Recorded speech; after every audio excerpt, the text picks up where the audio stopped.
The German Enigma machine emerged as a groundbreaking cryptographic device in the early 20th century. Originally invented by German engineer Arthur Scherbius in 1918 for commercial use, but later adapted and militarized by the Weimar Republic and then the Nazi regime for securing military communications during World War II. Its widespread adoption across the Wehrmacht Army, Kriegsmarine Navy, Luftwaffe Air Force, Abwehr intelligence, and even diplomatic channels stem from its perceived impregnability, blending mechanical ingenuity with electrical signaling to produce a dynamic, polyalphabetic substitution cipher that changed with every keystroke. The machine's physical form resembled a typewriter encased in a wooden box, weighing about 12 kilograms for portability in field operations, and operated on batteries or hand crank power. Key components included a keyboard with 26 keys AZ, no numbers or punctuation initially, a lamp board displaying the output letters, a plugboard stecker brett for swapping letter pairs via cables, typically 10 pairs used, leaving 6 unplugged for added variability, an entry wheel Eintrittswheel to standardize input, a set of interchangeable rotors walls end with notched turnover mechanisms, and crucially, the reflector wall Z at the far end. Operators would set daily keys from code ebooks, including rotor selection and order, e.g., choosing 3 out of 5 rotors for Army models, or 4 out of 8 for Naval M4 variants. Ring positions Ringstellung, offsetting the alphabet ring against internal wiring. Rotor starting positions Grundstellung, and plugboard connections. Typing a plain ext letter sent an electrical impulse through this chain. Keyboard to plugboard.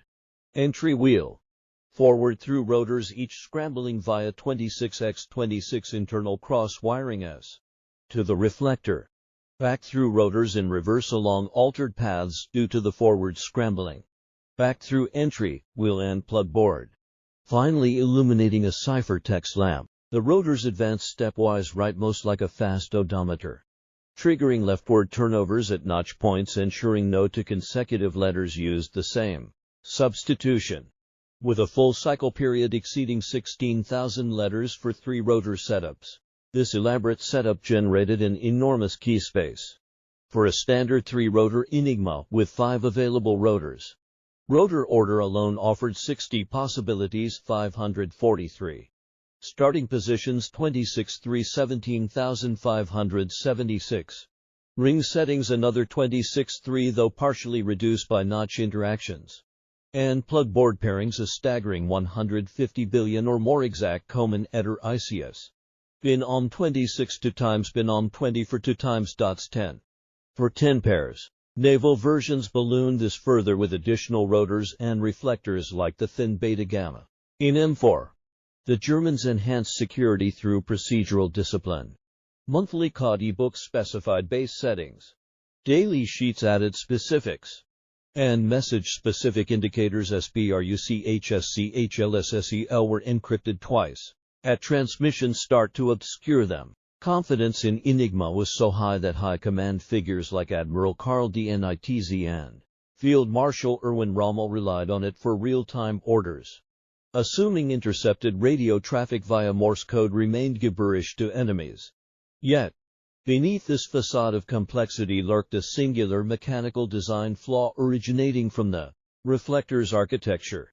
Its wiring connected the 26 letters into precisely 13 fixed reciprocal pairs, e.g., a 2y, b2x, never a letter to itself or odd cycles, enforcing that no letter could encrypt to itself in any configuration. This no fixed points rule arose because the reflector functioned as a symmetric mirror, input on one contact always output to its pair, sending the signal back without self-loops. Combined with the rotor's permutations, the overall mapping became a derangement permutation without fixed points and self-inverse applying. The cipher twice yielded plain ext, allowing bidirectional use without reconfiguration, a practical boon for wartime efficiency but a cryptographic poison pill. The reflector's design choice, patented by Scherbius to simplify the machine and reduce manufacturing costs, no need for asymmetric wiring or mode switches, inadvertently slashed Enigma's effective security by providing attackers a universal invariant to exploit.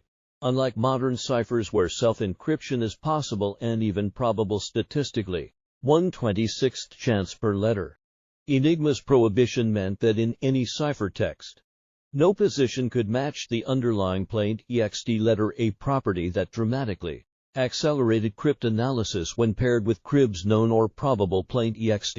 The Flaw's exploitation began in the early 1930s with the Polish cipher bureau BIU SCYFRW, where young mathematicians Marian Rejewski, Jerzy Rycki, and Henryk Zwygalski, armed with French-supplied documents and intercepted traffic, developed theoretical attacks. Rejewski modeled Enigma as permutation groups, noting that the twice-encrypted message indicators a German procedural error until 1938 formed characteristic cycle structures traceable via the no self-encryption rule, by cataloging all possible rotor starting positions and their permutation fingerprints using characteristic equations that exploited the reflector's involute-ion property.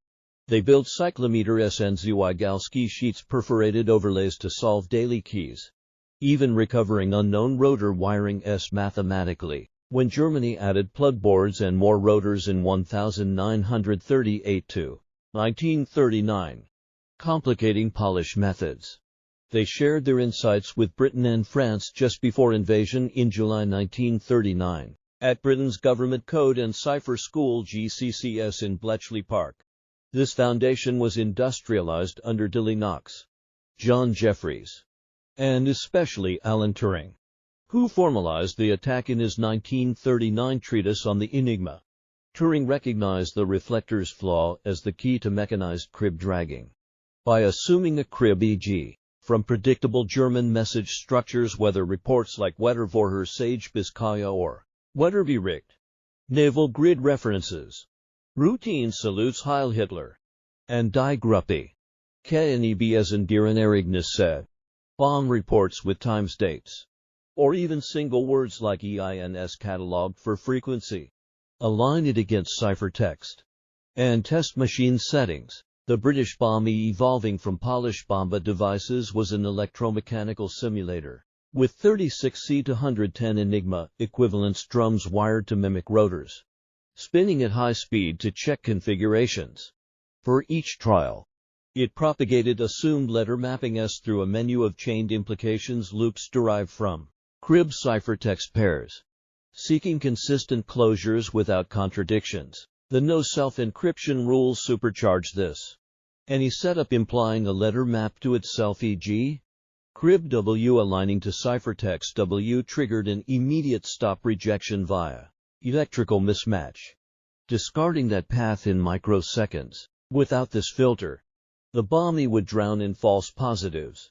With it, a day's traffic could yield keys in 20 minutes to hours, even for plugboard-heavy setups refined by Welchman's diagonal board edition in 1940, boosting efficiency tenfold. Operational realities amplified the Flaw's impact. German operators realized sloppy habits like choosing predictable indicators, girlfriends, initials, keyboard patterns like QWERTZ, or sending test messages with repeated keys like AAAA.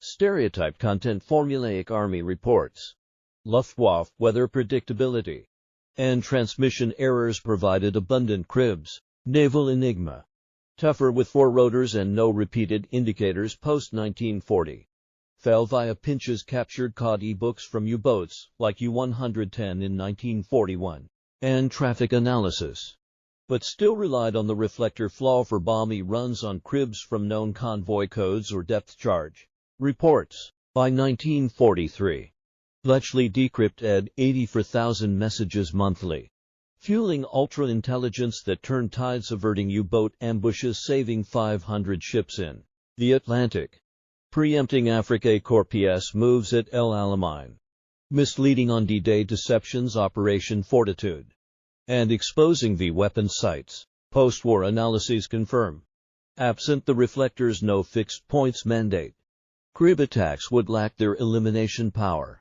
potentially extending searches by orders of magnitude. Bombe runs might take days instead of hours, reducing readable traffic below operational utility. Historians like Eusebio Montefiore and David Kahn argue this single oversight, rooted in pre-war commercial design priorities over pure security, cost Germany dearly, shortening the war by up to 4 years and averting millions of casualties.